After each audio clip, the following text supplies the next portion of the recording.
métier de comptable en lui-même, c'est un métier qui disparaîtra avec le temps. Aujourd'hui, actuellement, il y a des logiciels qui scannent déjà les pièces comptables et passent automatiquement les écritures. Vous voyez que si on a déjà des intelligences artificielles qui arrivent à le faire, c'est faux, ça devient faux. Les domaines porteurs dans l'avenir sont les domaines du big data et de l'analyse des données. Le métier de comptable en lui-même, c'est un métier qui disparaîtra avec le temps. De façon générale, en Afrique, l'évolution tarde beaucoup. On ne peut pas se contenter uniquement de regarder les limites sans jamais apporter des solutions. La révolution industrielle n'est pas venue supprimer l'homme. Mais qu'est-ce que ça a fait? Ça a réduit la quantité d'hommes qui étaient amenés à effectuer un certain nombre de travaux. Les comptables, on est trop faibles. Quels sont les challenges aujourd'hui sur le pouvoir? Étudier, pas pour étudier. Étudier en fonction des besoins du marché. Enseigner le concept uniquement auprès des personnes qui ont déjà réalisé les objectifs que vous voulez atteindre. Invité spécial, format spécial. Aujourd'hui, nous allons recevoir dans le cadre de notre podcast, notre émission Premier du genre, un jeune infopreneur qui excelle dans les métiers de gestion à la personne de Raoul Tchofo. Pour ceux qui ne le connaissent pas, il se définit comme comptable fiscaliste, détenteur d'une chaîne YouTube, mais aussi d'un cabinet comptable Medu Consulting à Microsoft. Il va nous parler à cœur ouvert de sa vision des métiers de gestion, de ce qu'il entend des métiers de comptable et de fiscalité, mais aussi de son livre qui est déjà sur le marché, donc vous pouvez déjà aller vous en procurer. Mais aussi il va nous parler de sa mission de formation, passée en Afrique de l'Ouest, notamment au Burkina Faso, et bien d'autres choses. Bien évidemment, de sa vision dans les rapports entre l'intelligence artificielle et les métiers de gestion. Je vous invite à rester jusqu'à la fin de la vidéo parce que vous n'allez vraiment pas voir le temps passer. C'est une interview très passionnante qui va très certainement nous édifier en ce qui concerne les métiers de gestion et même l'infoprenariat.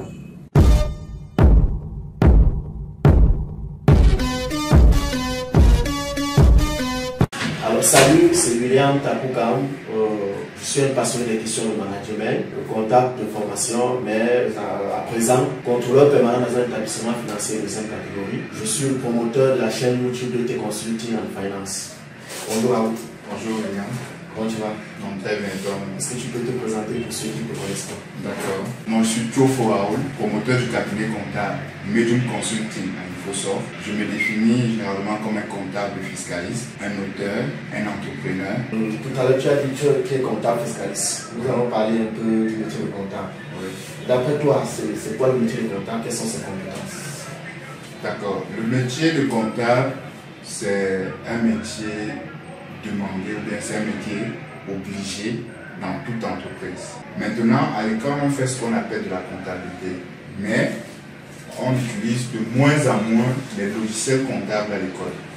Or, en entreprise, la comptabilité doit se pratiquer au moyen des logiciels. Donc, nous pouvons avoir plusieurs logiciels que les entreprises utilisent, à l'instar de Sage 100 qui est le logiciel le plus utilisé. On en a plusieurs. On en a Auto, on en a EBP, il y en a Dolipa. Bref, il y a tellement de logiciels aujourd'hui que les entreprises utilisent.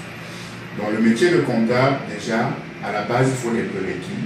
Il faut savoir c'est quoi la comptabilité, comment est-ce que la comptabilité se passe, pour maintenant venir implémenter cela dans le logiciel. Parce que si vous n'avez pas cette base, vous ne serez pas à mesure de pouvoir manier le logiciel.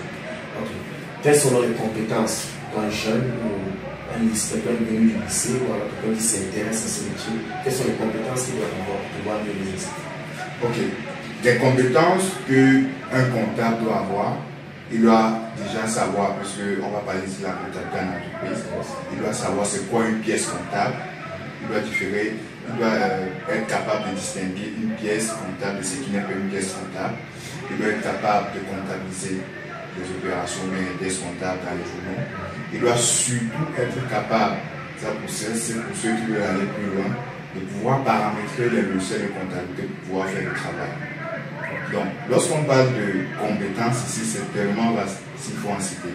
Donc, c'est pourquoi je parle de, par exemple, paramétrer le logiciel. Parce qu'une fois qu'on a paramétré le logiciel comptable, c'est plus nous qui faisons le travail. C'est le logiciel qui fait le travail. Ce qui fait que la personne qui vient travailler au niveau du logiciel, c'est simplement un exécutant. Il va simplement dire au logiciel, faire de la mise à jour, et le logiciel va faire la mise à jour. Mais au-delà de ça, il y a par exemple des opérations extra-comptables que le comptable est toujours amené d'enregistrer. Comme j'ai dit, les pièces comptables que le comptable est amené à enregistrer de façon manuelle au niveau du logiciel. Tout à l'heure, tu nous as parlé aussi de fiscaliste. Oui. À quoi renvoie le métier de fiscaliste? Ok. Donc, lorsqu'on va parler ici de fiscaliste, on va parler de façon contextuelle, c'est-à-dire on va assimiler la fiscalité à notre État, on va parler dans tous les sens. Dans l'espace WADA. Voilà, disons dans l'espace WADA. C'est pays d'Afrique. Justement. Okay. Dans notre pays, par exemple, dans les différents pays de l'espace WADA, généralement, toute entreprise a besoin d'un fiscaliste. Et le travail du fiscaliste, c'est quoi?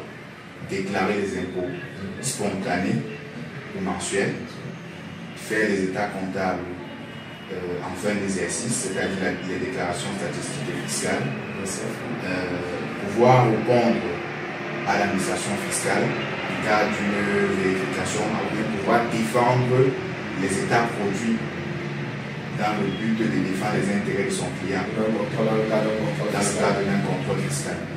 Donc voilà, également faire les déclarations sociales. Il faut distinguer les déclarations sociales et les déclarations fiscales. Voilà, donc voilà un peu quelques compétences qu'il faut maîtriser et que l'entreprise a besoin tout au long de sa vie. Bien que pour un fiscaliste c'est beaucoup plus aguerri, il doit aussi s'attaquer à l'optimisation. Dans le cadre de faire rentabiliser son métier dans son entreprise. Justement. Déjà, parlant de paramétrage, tu as parlé de paramétrage tout à l'heure. Oui. Et dans la fiscalité, tu parles de déclaration spontanée et autres, qui se fait aussi aujourd'hui déjà dans les logiciels. Je veux savoir quel impact, après toi, de l'intelligence artificielle dans les métiers de gestion aujourd'hui, notamment la comptabilité. Voilà, c'est une très bonne question. L'intelligence artificielle est en train de tout révolutionner. Voilà. Donc, j'ai lu récemment une publication d'un monsieur que je suis, qui a une chaîne YouTube, c'est un Français, j'ai juste oublié le nom. Lui disait qu'aujourd'hui, actuellement, il y a des logiciels qui scannent déjà les pièces comptables et passent automatiquement les écritures. Ouais. Ça veut dire que même tout à l'heure, j'ai parlé de la capacité d'un comptable de pouvoir enregistrer manuellement certaines pièces comptables dans le logiciel. Vous voyez que si on a déjà les intelligences artificielles qui arrivent à le faire, c'est fou, ça devient fou. Voilà. Donc l'intelligence artificielle est en train de chambouler le monde et ce dans tous les domaines. Ça veut dire qu'aujourd'hui, ça je vais reprendre les paroles d'un expert avec qui j'ai causé il y a à peine 2 semaines. Les domaines porteurs dans l'avenir sont les domaines du big data et de l'analyse des données. Donc le comptable en lui-même, ou bien le métier de comptable en lui-même, c'est un métier qui disparaîtra avec le temps. On veut plus l'analyse des données afin de pouvoir faciliter la prise de décision par les dirigeants. Parce que le travail du comptable, comme je l'ai dit, une fois que le logiciel est paramétré, le travail se fait. On veut juste un robot. Ça veut dire qu'en fait, lorsqu'on va dire au logiciel comptable, il fait la mise à jour, on clique que le logiciel fait la mise à jour simplement. Donc je vais également ajouter, avant que... Voilà. Chez nous, particulièrement, aujourd'hui, on utilise beaucoup Sage. On utilise beaucoup Sage. Pourquoi? À cause de la gratuité. C'est pas pour dire qu'il n'y a pas de logiciels qui sont créés, il y en a, mais c'est juste parce que les entreprises ne sont pas encore prêtes à payer. Donc, Sage, par exemple, chez eux, ils déclarent directement en ligne. Ouais. Mais ici, chez nous, ce n'est pas encore le cas, on a un site des impôts. Mais l'expert dont je vous ai parlé, lui, il a dit qu'il a la possibilité de faire déclarer avec Sage depuis, lui, il travaille avec la paie. Il déclare les retenues sociales directement dans la paie sur le site. Maintenant, ce que je voudrais ajouter, c'est que chez nous, en fait, j'ai constaté que de façon générale, en Afrique, l'évolution tarde beaucoup. Tout simplement pourquoi? Parce que le métier, ou bien, le métier de comptable, comme on l'a dit, pour pouvoir gagner à l'intérieur, pour qu'elle évolue, il faut à la fois, quand on prend par exemple un logiciel, il faut à la fois un expert comptable, c'est-à-dire qui maîtrise comment concevoir un bilan et tout ça, une balance et tout. Il faut un expert en développement logiciel. Moi, je pense que c'est beaucoup plus sur ça qu'on devrait insister. C'est pas parce qu'on fait comptabilité qu'on doit simplement regarder la comptabilité. Il faut qu'on apprenne aussi le développement. On ne peut pas se contenter uniquement de regarder les limites sans jamais apporter des solutions. Par exemple, lorsqu'on utilise ça, il y a des choses qu'on ne peut pas faire. Mais qu'est-ce qu'on fait lorsqu'on ne peut pas faire ces solutions? Moi, ce que je regrette, c'est qu'on ait une jeunesse qui travaillent aussi dans le développement logiciel, orientés dans la gestion, que lorsqu'on travaille avec des logiciels, lorsqu'on voit des limites, qu'on soit capable d'apporter des solutions. Et maintenant, si avec la venue de l'intelligence artificielle, on peut aussi l'intégrer, je pense qu'on peut faire des choses vraiment révolutionnaires. Je pense que le domaine de la comptabilité, de la gestion, va aussi évoluer comme tous les autres domaines. Voilà. Je vais te faire juste un cliché. J'ai eu une longue discussion avec des doctorants à l'université de Douala. La discussion était centrée sur l'intelligence artificielle dans le métier de gestion. Et il s'avère que sur une étude empirique, se prouvant surtout que 70% des professionnels du métier ne voient plus un lendemain raging pour les comptables. Je pense que dans ton développement, ça se ressent aussi que tu es du même cadre. Mais sauf que je vais te poser une question. Qu'en est-il du caractère humain dans les pièces comptables? Je prends un exemple. Nous qui sommes du métier, si nous sommes dans un groupe, j'effectue une mission pour le groupe, je vais venir avec une facture concernant la mission. Mais j'ai effectué la mission pour plusieurs entités du groupe. Du coup, il faut un caractère humain. Parce que la machine, lui, va juste enregistrer avec l'intelligence artificielle dans le numéro de compte correspondant. S'il faut qu'on le parle. Mais il faut un humain pour ce qui cette tâche est rattachée à plusieurs entités. Et de manière factuelle, il faut la segmenter selon le nombre de jours où le gars a fait la mission ailleurs. Donc je me dis, c'est vrai l'intelligence artificielle, mais je pense que le caractère humain encore doit agir, il faut encore l'homme. Mais beaucoup de personnes du métier carrément sont en train de dire d'ici 10 ans, c'est presque mort. C'est quoi ton appréhension par rapport à ce Non, l'humain sera toujours au centre de tout. Je vais prendre un simple exemple. La révolution industrielle n'est pas venue supprimer l'homme. Mais qu'est-ce que ça a fait? Ça a réduit la quantité d'hommes qui étaient amenés à effectuer un certain nombre de travail.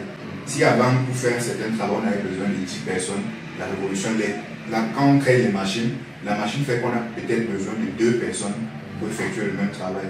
Donc, vous voyez que dans l'exemple que tu viens de donner, on a juste besoin là-bas d'une personne pour faire le contrôle.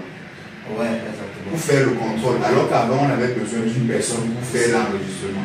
Tu vois, si l'intelligence artificielle est capable de scanner, de pouvoir identifier et de pouvoir affecter le compte de charge qui va avec la pièce, ça devient très lourd. Après, on va juste venir faire le contrôle pour savoir si ça a bien été affecté. Et là, tu sors le mot que j'entendais, ça veut dire que le métier de comptable, non, mais le métier de contrôleur va prendre cette ascension. Oui. Parce qu'il faut le caractère humain. Ok. Voilà. Pour ajouter, moi, je pense que la comptabilité, c'est un métier, je pense qu'on doit se dépasser. On dit généralement que la comptabilité, c'est comme la science. Les comptables sont comme des scientifiques. Je pense qu'on doit aller au-delà. Nous, les comptables, on est trop faibles. On devrait être capable de travailler et d'apporter beaucoup plus d'innovation. Parce que sans te mentir, il n'y a presque pas d'innovation dans le domaine de la comptabilité. Presque pas d'innovation. Pourquoi? Parce qu'on se cantonne simplement dans ce qu'on appelle la comptabilité, qui est une routine. Qui est une routine, alors qu'on peut aller bien au-delà de ça. Donc moi, ce que je voudrais ici dire, c'est que comptable ne te limite pas à la comptabilité. Apprends le développement logiciel, apprends l'informatique, parce qu'aujourd'hui, tu ne peux pas être un comptable et espérer avoir des gains si tu n'intègres pas le côté informatique et le côté développement logiciel.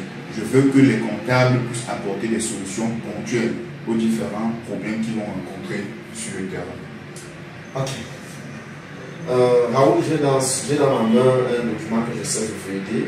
C'est un document, c'est ton document, il faut le dire. Le livre que tu as écrit sur la comptabilité, je vais te dire, j'apprends à utiliser ça, je sens. De A à Z. Quels sont les challenges que tu as dû surmonter pour pouvoir écrire ce bel ouvrage qui pileux, il y a parcours pour ceux qui sont sur Internet, ont vu défiler la promotion. Je ne sais pas ce qu'il va appeler ça comme ça, ce livre. Il est très intéressant, d'après moi, très bon. Quels sont les challenges que tu as fait? Avant de parler de challenge, je vais une fois de plus vous présenter le document. Il compte 343 pages, impression couleur pour une bonne expérience utilisateur et pour permettre également d'apporter des solutions. Donc, les différents challenges que j'ai rencontrés au niveau de l'écriture et de la production du livre. Je pense que le premier challenge a été premièrement le budget financier qu'il fallait pour pouvoir produire le document. Je pourrais venir en détail après. Le premier challenge, ça a été le budget financier. Le deuxième challenge, c'était le fait qu'on parle d'expertise. Quelle est ta qualité? Qui es-tu pour pouvoir écrire un livre? Voilà. Donc, comme je parle de budget, lorsque j'ai fini l'écriture du livre, heureusement, j'ai d'abord fini l'écriture du livre avant de commencer à chercher une maison d'édition et tout. Donc, lorsque je suis allé voir une maison, la première maison d'édition que je ne vais pas citer, il m'a demandé 732 000 pour l'édition du livre. Quand on parle d'édition du livre, c'est quoi? C'est la mise en page du livre. Donc il ne faut pas que quand on dit édition, les gens vont croire que c'est imprimé. Non. L'édition du livre, c'est quoi? Corriger les fautes d'erreur, faire une bonne mise en page, rendre le livre présentable. Donc il m'a demandé 732 000 juste pour ça. Et maintenant, dans l'édition, il y a des conditions. Quand tu confies ton livre à un éditeur, lui, il va te dire qu'il a 40%, toi tu as 60% des revenus, on appelle ça les droits d'auteur. Donc là, lorsqu'il me demandait 732 000, ça c'était juste pour l'édition. Ça veut dire qu'après, pour l'impression, il fallait encore que je paye. Moi, je venais de débuter et je n'avais nécessairement, même si je voulais, je n'étais pas capable. Parce que lorsqu'il demande 732 000 pour l'édition, ça veut dire que pour finir le travail, il te faut minimum 2 500 000. Il faut 2 500 000 minimum. Or, même si je voulais en cette période-là, je n'étais pas prêt financièrement pour pouvoir le faire. Donc, j'ai patienté, je pense que j'ai fait 1 an. Après 1 an, j'ai décidé de créer ma propre maison d'édition moi-même, d'éditer le livre moi-même, d'imprimer le livre moi-même et de faire la promotion de mon livre moi-même. Donc, c'est comme ça que petit à petit, j'ai collecté de l'argent. J'ai contacté un ami avec qui je lui ai proposé, lui il a les compétences en design, donc il est capable de faire la mise en page du livre et tout, voilà l'infographie. Donc je l'ai contacté, je lui ai proposé le projet, voilà on a fait le budget, j'ai payé le budget pour la mise en page.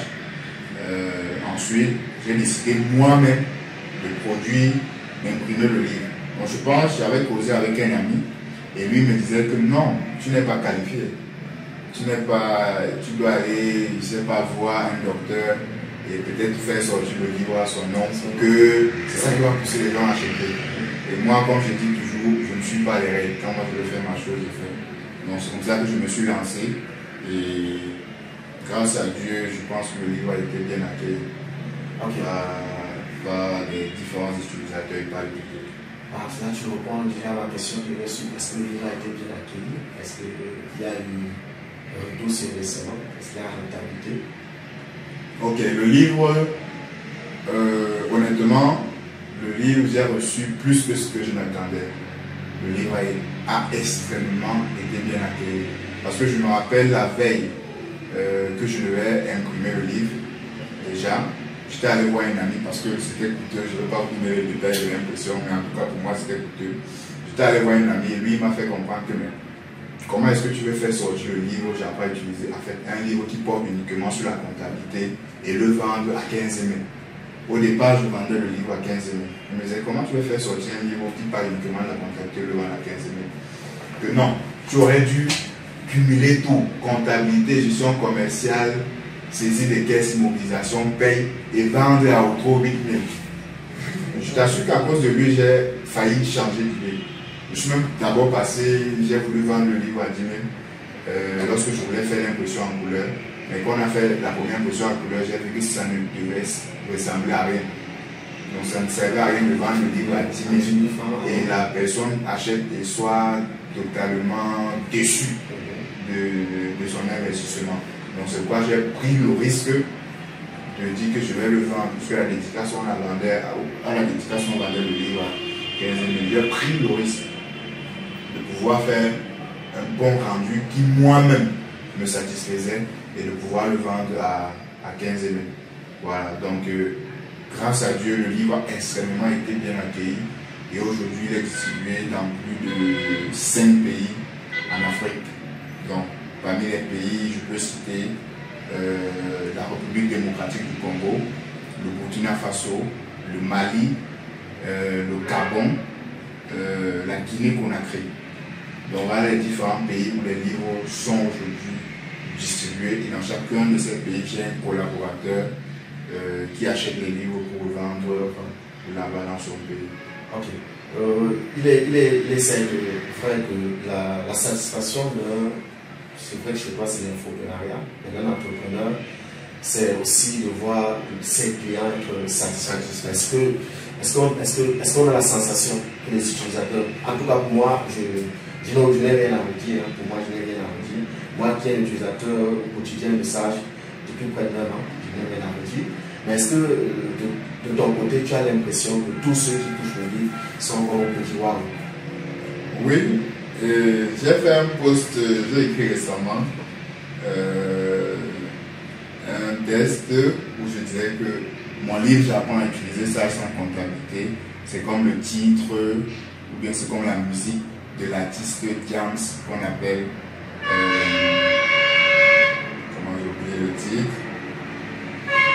En fait, c'est comme un titre, c'est comme un de ses titres, pas Confession. Son titre est de 11 minutes. Ok. Si c'était mon dernier, voilà. Donc, moi j'ai fait un test où je disais que mon livre, j'avais utilisé Sage, c'est comme le titre de James, si c'était mon dernier. Ça, c'est le titre de sa musique. C'est une musique de rap qui dure 11 minutes. Pourquoi? Parce que ce sont des, comme je dis, ce sont des œuvres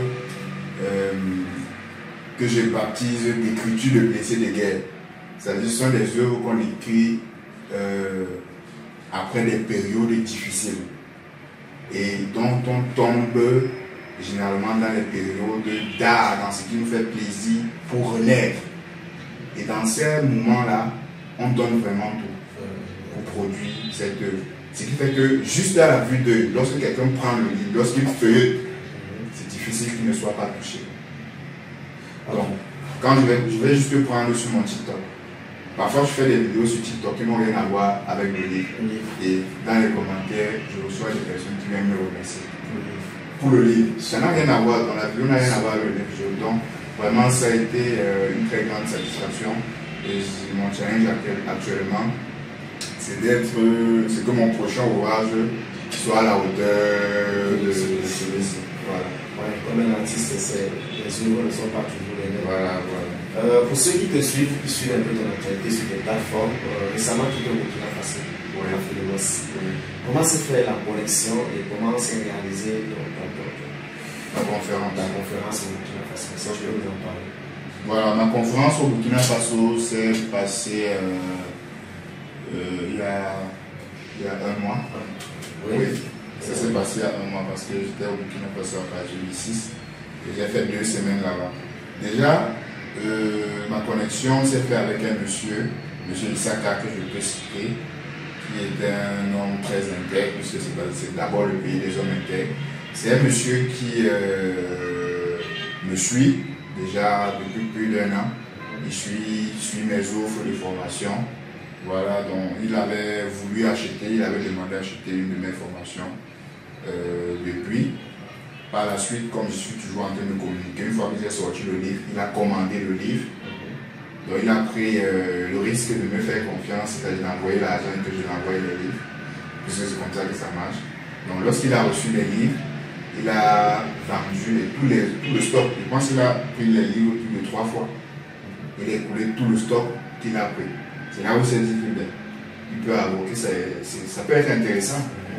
Quand on organise une conférence sur place, c'est ainsi qu'il me fait la proposition, c'est lui-même qui me fait la proposition. Je dis que d'accord, il n'y a pas de souci. C'est comme ça qu'on se lance dans l'organisation, dans la promotion de l'organisation. Et ça a été bien accueilli par le peuple burkinabé, que je remercie encore une fois de plus. Et nous avons fait des conférences dans les 2 villes du Burkina Faso, où on a eu dans la première ville 16 participants, dans la première ville.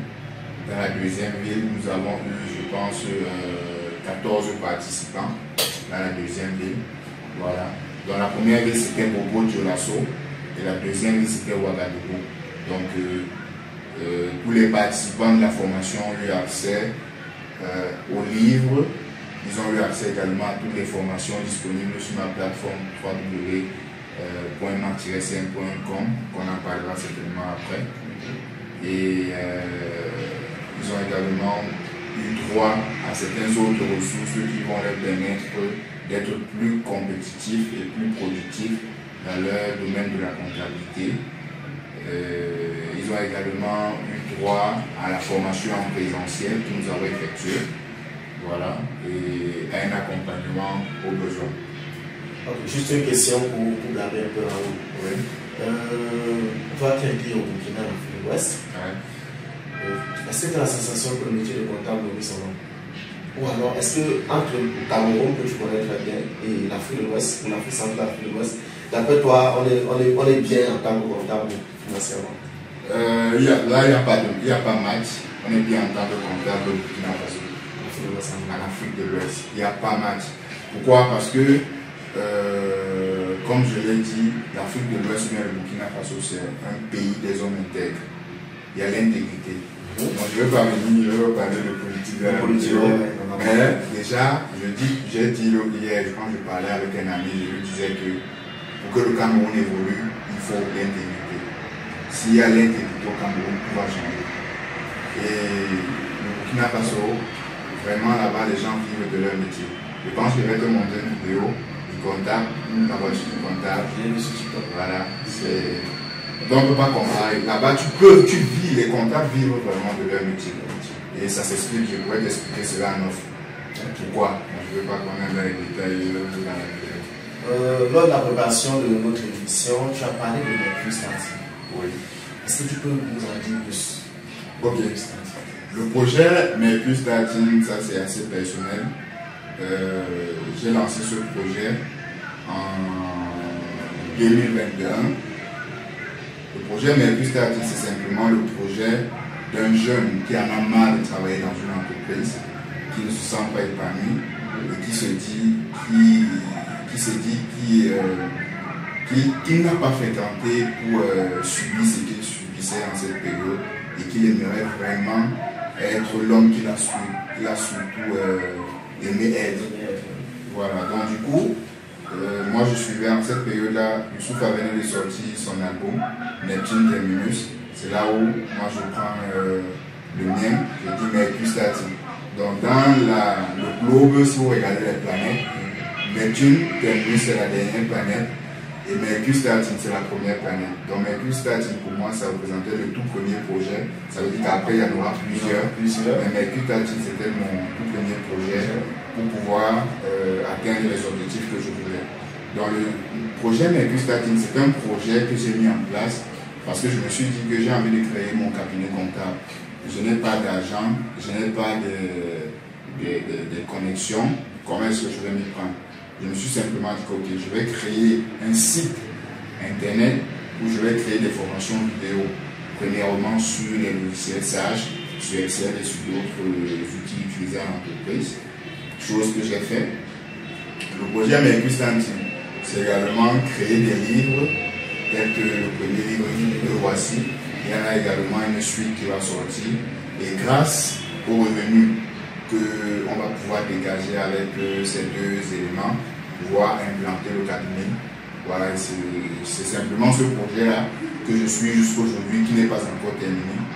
Donc je travaille toujours pour pouvoir arriver au terme de ce tout premier projet de ma carrière. Voilà en gros le projet Mercure Starting. Donc de façon globale, le projet Mercure Starting englobe le site internet www.martiresen.com où vous avez les formations en e-learning, c'est-à-dire que vous pouvez vous connecter chez vous et vous suivez les cours à distance. Les formations disponibles actuellement, on a ça sans comptabilité, gestion commerciale, saisie de caisse, mobilisation, Excel avancé sur la conception des tableaux de bord dynamiques et interactifs. Les formations telles que Power BI, EBP, Sage, Pay, Auto, des formations également comme bref, il y en a plusieurs, seront chargées d'ici peu. Et nous donnons également la possibilité à toute personne qui a une compétence dans le domaine de venir charger sa formation sur notre plateforme. C'est également les livres. Actuellement, le livre Sarson, qui est le tome 1, est déjà disponible. Il y a également le tome 2, le tome 3, le tome 4 qui va sortir. C'est également la mise en place d'un cabinet comptable et fiscal qui est un projet imminent. Voilà en gros le projet Mercure Stadium. Donc après ce projet, lorsqu'on va clôturer, on va engager la deuxième planète. Voilà. Tu as déjà répondu à la question du pouvoir et comment.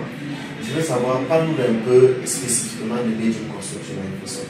D'accord. Medium Consulting Infosoft, c'est un cabinet comptable et fiscal qui offre des services tels que l'assistance comptable, le conseil fiscal, l'audit et le contrôle de gestion, les formations du personnel des entreprises, le développement spécifique. Donc tout à l'heure, j'ai dit que le comptable doit être capable d'apporter des solutions ponctuelles. Ça veut dire que lorsqu'on travaille, si par exemple une entreprise a un besoin spécifique, si elle a besoin qu'on conçoive un logiciel spécifique, c'est généralement dans ce type de travail aussi que nous aimerions nous imposer. Donc aussi apporter cette partie de développement logiciel, de pouvoir impacter dans le domaine en tout cas de la gestion. On veut innover. J'ai vu publier sur certains endroits quelques photos de toi avec le docteur Colin ici. Qu'en est-il? Peux-tu nous parler de ta rencontre avec le docteur Colin ici par exemple? D'accord. Ma rencontre avec le docteur Colin ici, c'est déjà en fait c'est quelqu'un que j'admire, c'est quelqu'un qui je pense a eu un grand impact dans la motivation, dans l'acharnement au travail. C'est quelqu'un en fait qui m'a fait croire que c'est possible de travailler jusqu'à réussir. Parce que vous savez, on a plusieurs milliardaires. Les gens vont dire qu'est-ce que Colin Lucie a l'argent et tout. Là n'est pas la question. On a des milliardaires, mais si ces milliardaires n'inspirent pas la jeunesse, ça ne sert à rien. On a beaucoup plus besoin des gens qui documentent leur parcours pour faire croire aux jeunes que c'est possible. C'est possible de travailler pour réussir. Donc c'est dans ce sillage-là que le docteur Colin Lucie m'a beaucoup apporté. Donc avant qu'on se rencontre, il y a eu quelques mois avant cette rencontre-là, j'avais acheté une consultation au docteur Colin Lucie de 30 minutes, la soi-disant consultation 30 minutes à 30 minutes. Donc je l'avais acheté, mais malheureusement, il n'avait pas eu le temps pour qu'on puisse échanger. Donc j'avais besoin d'une consultation sur mon business. On n'avait pas eu le temps d'échanger et j'avais été remboursé. Donc par la suite, il y a un événement qu'il organisait, que son fiole organisé, qui portait sur le livre. Et quand tu es un entrepreneur, il faut étendre ton réseau, il faut faire des vraies rencontres. C'est là où je suis parti. Je savais aussi que j'allais le rencontrer là-bas. Donc lorsque je suis allé à la conférence dénommée le week-end des curriculums, c'est là où j'ai eu la chance de le rencontrer. On avait échangé de façon gratuite, finalement. Voilà. Ok, super. C'est vrai que ton canevas, si je peux me permettre, c'est l'infoprenariat, si je ne me trompe pas. Oui. Que penses-tu de l'entrepreneuriat, par exemple? L'entrepreneuriat au Cameroun, c'est ce qu'il faut faire. J'étais en formation avec un chef d'entreprise la semaine passée à Douala, du côté de Douala. Lui me disait ceci: c'est plus facile d'entreprendre au Cameroun que d'être un employé. Quand on parle d'employé, c'est être un vrai employé, c'est-à-dire quelqu'un employé qui est payé à sa juste valeur. Voilà, donc c'est plus facile d'être un entrepreneur que d'être un employé. Maintenant, le problème de l'entrepreneur, c'est qu'il faut croire en soi. Et il faut être persévérant, il faut être résilient et il faut être déterminé. Donc pour moi, je pense que l'Afrique, au Cameroun en particulier, pour celui qui veut être à l'aise, il n'a pas d'autre issue que d'entreprendre. Okay. Donc voilà ce que moi je pense de l'entrepreneuriat. Il est vrai que moi particulièrement et bien d'autres personnes, je l'imagine, vont beaucoup apprécier ton courage. Parce qu'au Cameroun, dans notre contexte, quelqu'un comme toi serait beaucoup plus aller chercher un boulot.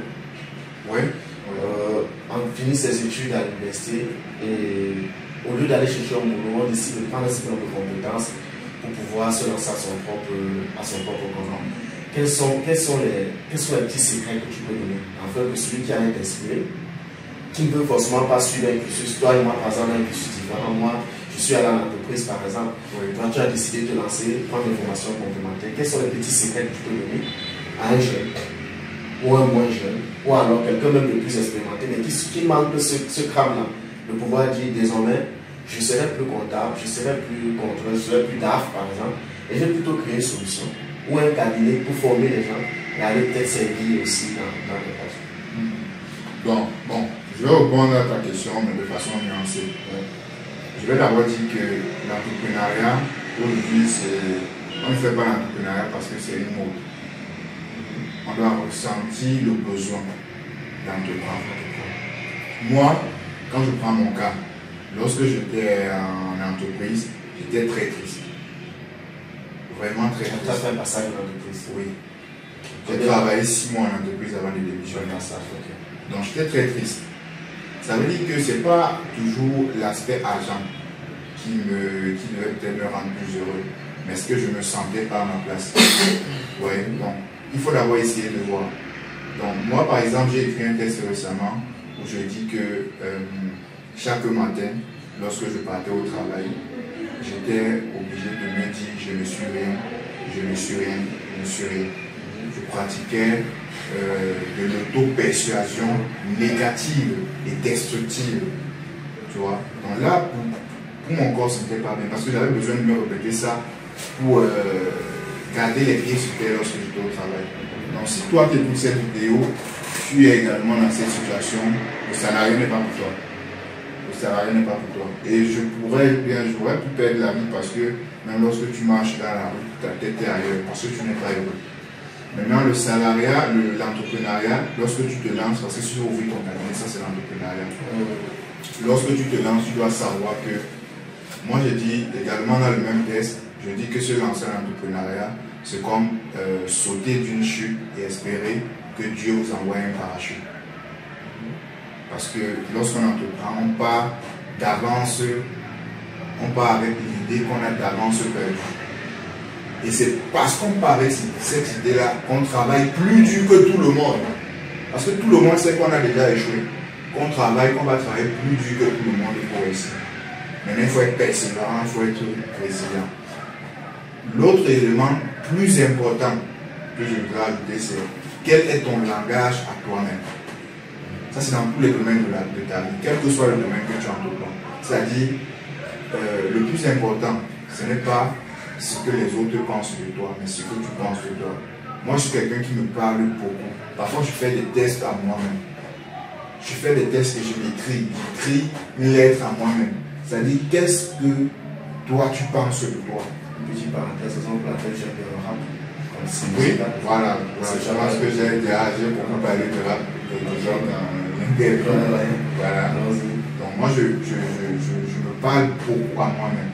Beaucoup. C'est-à-dire, quelle est l'idée? Comme je l'ai dit tout à l'heure, lorsque je travaillais, je me suis dit que c'est pas pour ça que je travaille à l'école. C'est pas pour ça que j'ai fréquenté. C'est pas pour ça que les travailleurs situent dans ma vie. En tout cas, on salue ton engagement et aussi le fait que tu t'es appuyé sur ce que tu as appris. Ça veut dire que tu as la comptabilité pour pouvoir réussir dans le sommet. Mais j'imagine aussi que sûrement c'est le cas pour toi parce que moi, pour me développer de manière personnelle, je lis beaucoup de livres, même si c'est en mention aujourd'hui. Je vais ajouter dans... Parce que, en fait, même si vous lisez ou bien vous faites quoi que ce soit, ce que je viens de dire, c'est d'avoir les premiers piliers. Vous voyez? Parce qu'on dit quoi? Moi, je peux lire un livre. On peut lire le même livre ensemble. Mais la motivation que moi j'en tire, tu n'en tires pas. Il y a un adage qui dit que lorsque l'élève est prêt, le maître apparaît. On peut suivre les mêmes vidéos de motivation, mais la motivation que moi j'en dégage, vous n'en dégagez pas. C'est l'état d'esprit. L'état d'esprit. Le premier travail doit être personnel. Vous devez faire le premier travail sur vous-même. Une fois que vous avez fait le premier travail sur vous-même, il y a ce que j'appelle vouloir réussir. Vouloir réussir signifie quoi? Il faut suivre les entrepreneurs, il faut suivre les livres de développement personnel, en audio, lire, maintenant suivre aussi surtout les entrepreneurs qui font dans votre domaine. Maintenant, Clone ici dans une de ses vidéos, il avait dit que l'histoire est très importante. Pourquoi? C'est vraiment très important. Vous avez besoin de voir le parcours d'un entrepreneur pour pouvoir savoir que ici il a fait ça, ici il a fait ça. C'est comme ça que vous allez vous inspirer pour vous-même chercher et évoluer aussi. Voilà, donc je pense que voilà un peu quelques éléments que si vous voulez vous lancer, il faut. Parce que si vous voulez vous lancer en tant qu'entrepreneur, vous êtes tous les jours en train de suivre les comédies, de voir les vidéos de Congosa. Ça n'a aucun rapport avec le fait de vouloir progresser. Vous devez suivre des vidéos qui doivent tout le temps vous challenger. Vous devez suivre des vidéos. Quand tu vas voir la vidéo, tu vas te dire que je n'ai encore rien fait, il faut que je travaille.